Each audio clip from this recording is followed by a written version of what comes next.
Good day, American people. I have been working on my English, and I hope you will understand me today. We in fact have a common language, it's English, but I have been asked how long I'd been learning English before I came here, which is lovely. I love America, I love you people. I am speaking for myself today as Emma Lovett, EJ Lovett. I'm not here as a representative of the Australian government, of the American government, of the Australian Air Force, or the American Air Force. So anything I say that's wild and freaky is completely me. So one of my pet things is when cyber conflict and cyber war and cyber attack are thrown around in the media. These things have a very significant and specific meaning for the militaries around the world. War is war, and it doesn't matter whether it involves kinetic or cyber. War is a very serious state, it's armed conflict, and it's not just when you get hacked. So I wanted to go through what the basic principles of the laws of armed conflict are. I'm not attempting to turn any of you into military lawyers, but to understand, we have a bunch of rules. America signed up to most of them, Australia signed up to all of them. They came about because of the horrific nature of warfare and how innocent civilians were getting killed. The purpose is to reduce innocent loss of life and essentially abide by gentleman's conduct. The chivalry, officer's conduct, all those sort of concepts about not brutally murdering innocent people. And I want that to be a little theme in the back of your minds when later on I talk about why businesses may want to think really seriously about the consequences of hacking back. This has been topical lately. Bear in mind the same sorts of things that we give up by being gentlemanly, and please, I'm a female, I accept that I'm using male terms for the military. It's gender non-specific, but it's the code of conduct in how we wage wars is important because we need to be the best example. We want our prisoners of war to be treated with dignity, to be entitled to their rights, to be entitled to meals, to not be tortured, to not be killed for no reason. If in business we want to be treated ethically, we want to have integrity, we expect other businesses to behave in ways that we would like. How can we even begin to expect that if we ourselves aren't doing it? So I'm just throwing out a little parallel there for you, because every day my meal of law of armed conflict can be frustrating. It can be really frustrating when there are terrorists or other non-state actors or even nation states who don't apply the same rules, even if they're signatories to some of the Geneva Conventions. Does that entitle me when I know that Party X is brutalising, doing whatever, maiming? Does that entitle me as a nation state, America or Australia, to come in and do things illegally? Put that out to the audience, what do you think? But for example, Abu Ghraib, in our very instant media world right now, the consequences of doing things badly can be instantly on the front page. And especially because of the freedoms that you have, the freedoms of speech that America has, which I think are fantastic. Even as far back as the Vietnam War, the effect of bad media changes governments, changes businesses. Businesses begin and fail because of governments they've supported or not supported. And you need to kind of step back and bear that in mind wherever you're coming to the cyber stuff from.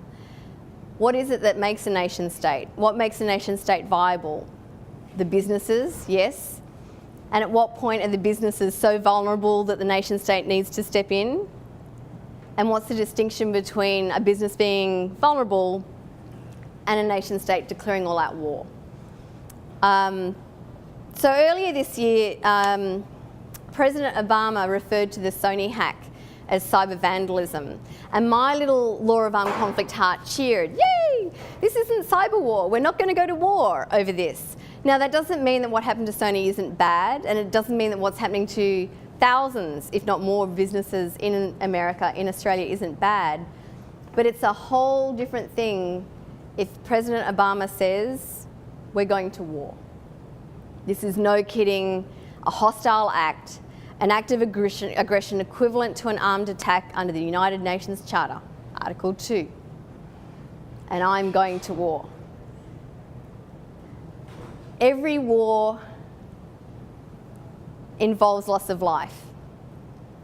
And it doesn't matter whether it's kinetic warfare, and it doesn't matter whether it's cyber warfare. And I can't imagine a future conflict that won't involve cyber. I'm not going to say there's going to be exclusive cyber conflicts.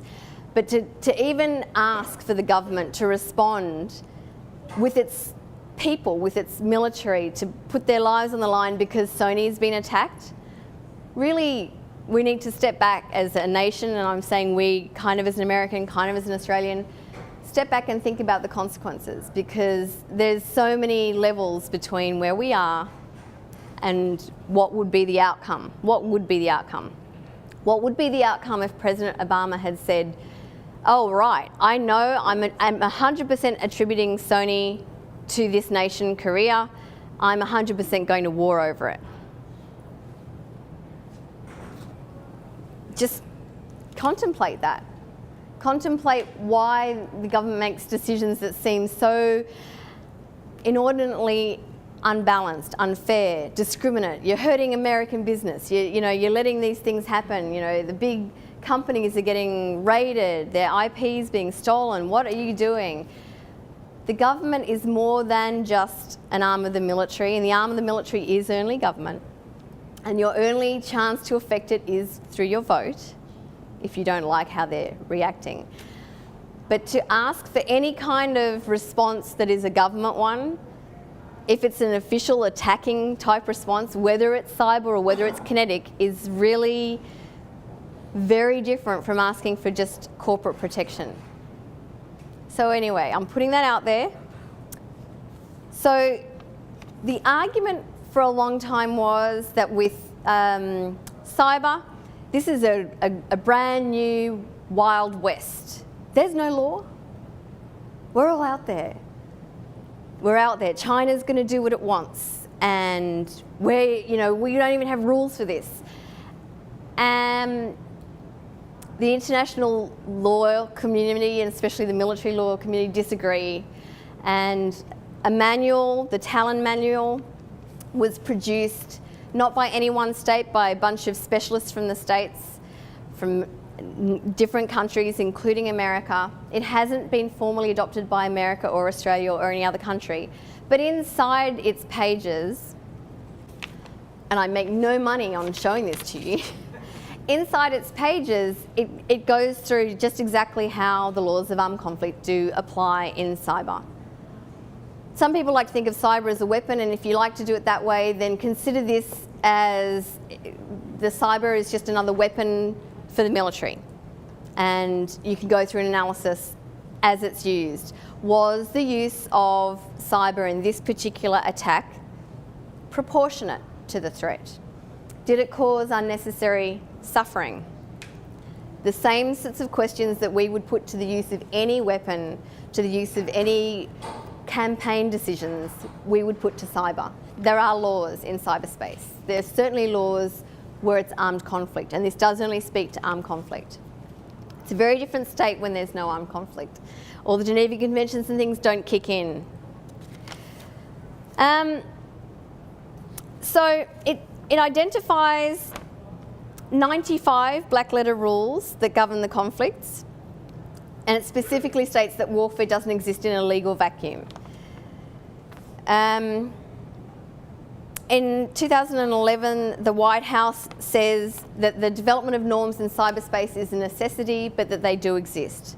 So there's this theme that leads up to Harold Koh's speech, who was then working for the State Department in 2012. And again, he very clearly states the laws of warfare are applying in cyber. This isn't the Wild West. It's not the Wild West. Now, this is, again, only an armed conflict, so this may not help the businesses who want to hack back right now. But always bear in mind, why did we ever get into the point, why did America and Australia and other nations ever get to the point where they wanted to sign up to the Geneva Conventions? They did that so that they wouldn't be treated unfairly. Do businesses need to get their own convention going so that they won't be treated unfairly internationally? Are there other ways we can look at the vulnerabilities that we're experiencing? In law, you can have black-letter law, which is literally, laws that are written down in paper. They're statutes, they apply. There's all the laws here of Maryland, and it took me a year to stop saying Maryland, may I just say. And international law, it's almost unusual to have really nice, comfortable black-letter law. A lot of what happens is what's called customary international law. So something that you keep doing becomes customary and expected. So for example, a lot of what America does with the additional protocol number 3 to the Geneva Conventions, it hasn't signed up to it. It hasn't actually signed up to it, but 90% of it just complies with it.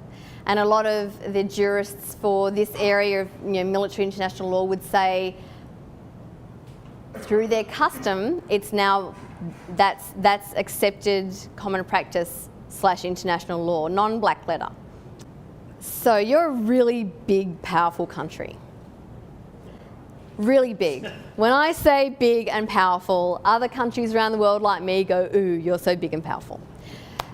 With that in mind, you've signed up to a great deal, giving away rights of your citizens in doing so. There's not a convention you can sign up to that isn't in exchange for something. You're giving away some freedoms.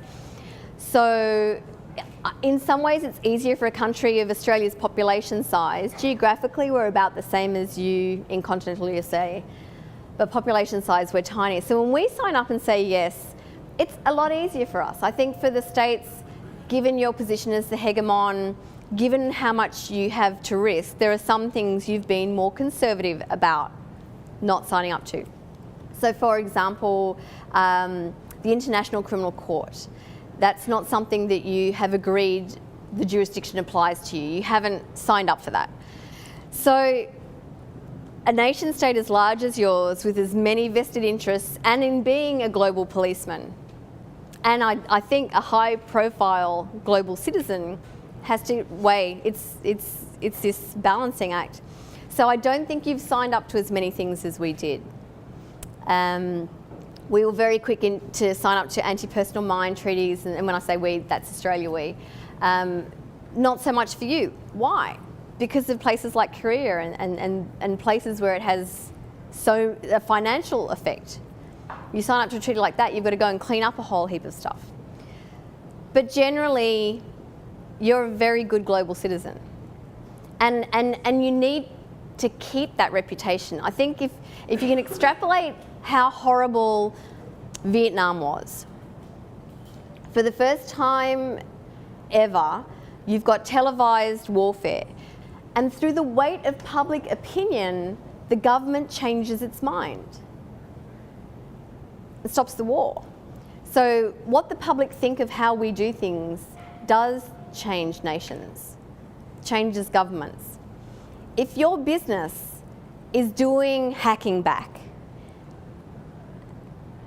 and at some point we're all vulnerable, even the best hacking back, even the best hacking with good technological support and patience, your hack back is discovered, how many people want to buy from that company anymore? Oh, I don't want my children to go to school in Clark's shoes. Remember how they hacked back on that Chinese firm? And all those Chinese people lost their jobs? Whatever it is, at the end of the day, do we want to trade off our integrity because what other people are doing to us is wrong? I'm not saying that a business should just give away all its IP and just lie there and die. I think that we overdo this vulnerability thing with cyber. Cyber, yeah, it's new-ish, but vulnerability isn't. We've been vulnerable to the same things that cyber is doing for a long time. There's been spies for a long time. There's been, I don't know, people having affairs for a long time. The fact that the internet makes it easier to hook up to hot wives, bored hot housewives, whatever it is. The fact that the internet makes it easier to feel like you're secretly hacking doesn't change the vulnerability. Those vulnerabilities have been there for a long, long time. Yes, maybe in some ways it's easier. I think we need to work on how we prepare for the vulnerabilities and bear in mind, and I was making some comments before, who are we? Let me use America as my we now. I'm jumping between. Who are we? What makes America? It's government and business, kind of intermingled. It's multicultural. Why do we go to bed at night feeling good about ourselves? Well, because we as Americans do nice things. We go in and help other countries that are starving. We try not to pollute. We've got environmental laws. We do good things. At what point do we no longer want to be part of that country because we allow people to hack back, because we ignore the laws of armed conflict, because at some point we couldn't accept the vulnerabilities and work with them? I would like this utopic vision where business and government get the concept. It's one state, it's one nation state. Is it Goering who says in World War II that if you can get the enemy to fight amongst themselves, then the war's already won, right? So whatever person red is, Team X, that we're fighting against, can get our businesses, the American businesses, to fight with the American government about how much they can or can't hack back or what we can do. We're so busy bickering amongst ourselves and not figuring out basic, cheap, common sense ways to combat vulnerabilities together. So I'm just throwing it out there. I'm not criticizing. I'm wanting love. American love. Love what we are. Because the principled integrity, moral background that this country was founded upon does not, to me, lend company X, beginning with a B, for example, hacking back. Even if you're being raped, how does you doing it back help? Cyber. Is cyber inherently less noble than normal warfare?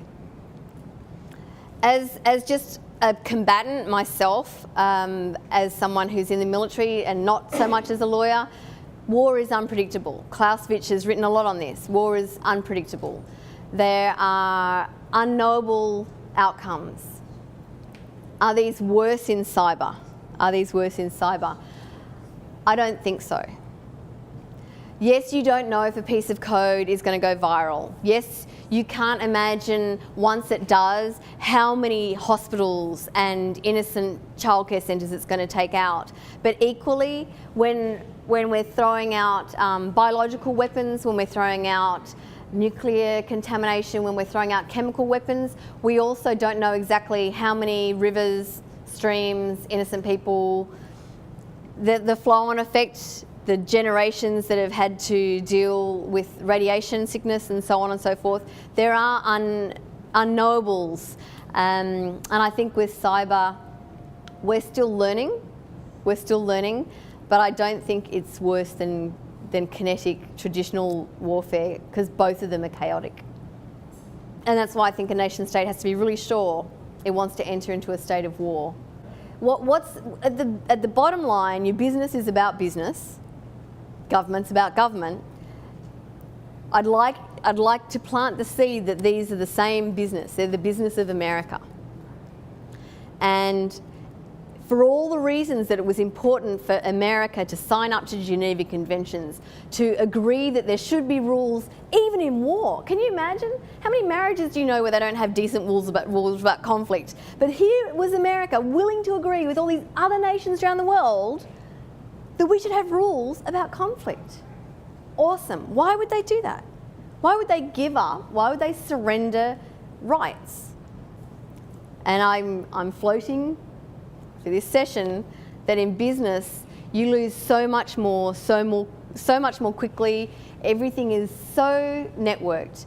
The media is everywhere, and curious people will look at why suddenly IBM's rival in whatever country went down. Curious people might be interested in how they got hacked back, and how will that affect your corporate bottom line. I'm the person that suggested that IBM America hack back. Am I going to be working the next day if the hackback's discovered? What's going to happen to all the shares? What's going to... Risk, consequence. What makes the American public subscribe to being proudly American? At what point do you no longer feel proudly American? Is it when your government says, I'm not going to help Sony? Is it when your government says, I am going to help Sony? I'm going to war. That's it. We're going to war with Korea. I'm going to commit $10 billion more of your tax money. I'm going to commit 10,000 more lives. I'm going to commit... I don't even fully... I've been in the military for nearly 19 years, and I don't even fully understand everything that would go through the president's or my prime minister's head when they commit to war. And yes, cyber will be a part of it, and so will electronic warfare and psychological operations. But to make that decision, there's no return.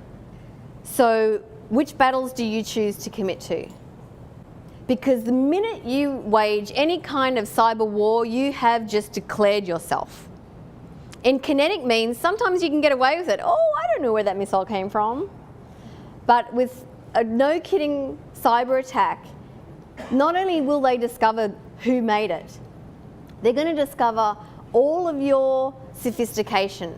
They're going to discover at least roughly how many man-hours, woman-hours went into the production of this. How long had you been lying in that area? How hard had you been targeting that area? It gives so much more away than rolling a new tank onto a battlefield. So can we look then at law enforcement? Isn't that the realm? Why is warfare the answer? Warfare is a really horrible solution. You don't know the outcome. How many conflicts have we not won? How many conflicts, when you speak to that country, talk about it as being the American war of aggression? How many conflicts do we not even know if there was a victor? War is uncertain, it's messy, it's painful, and it's to be avoided. So I'm suggesting instead, I think, let's look at better partnerships between government and business. Let's accept that vulnerabilities are constant and we work with this together. We don't let Goering allow us to fight amongst ourselves. Let's improve the strength of internal enforcement. Let's improve the FBI's powers. Let's improve everything that we need to do to, no kidding, go after them. Because that's the proper answer. And if businesses don't feel they're getting the right support, that's where I feel they should lobby. But I am a lawyer, you know, I'm going to like law. I guess I'm trying to say, and I don't even know who's representing business or whatever here. Business, give government a fair go. If you want them to do this stuff for you, even worse if you want them to go to war for you over this, could you throw them a bone here? Could you help them out with some information? Could we start dialoguing like we're one nation? Just putting that out there. And frankly, I want to stay in Team America that is clean living, that is good values, and that doesn't perform illegal acts. Okay, there's espionage. All the countries do it, it's not legal. But again, that's not new to cyber, that's been going on forever. We do some things that aren't quite clean when it comes down to nation-state survival.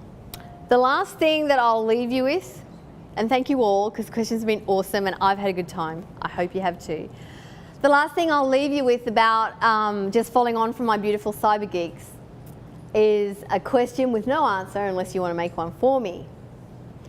Do my cyber geeks look like this, or do they look like they have a uniform on?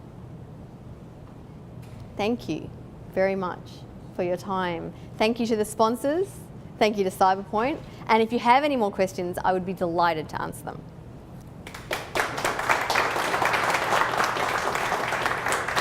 Thank you very much, Emma. Thank you again to all of our sponsors.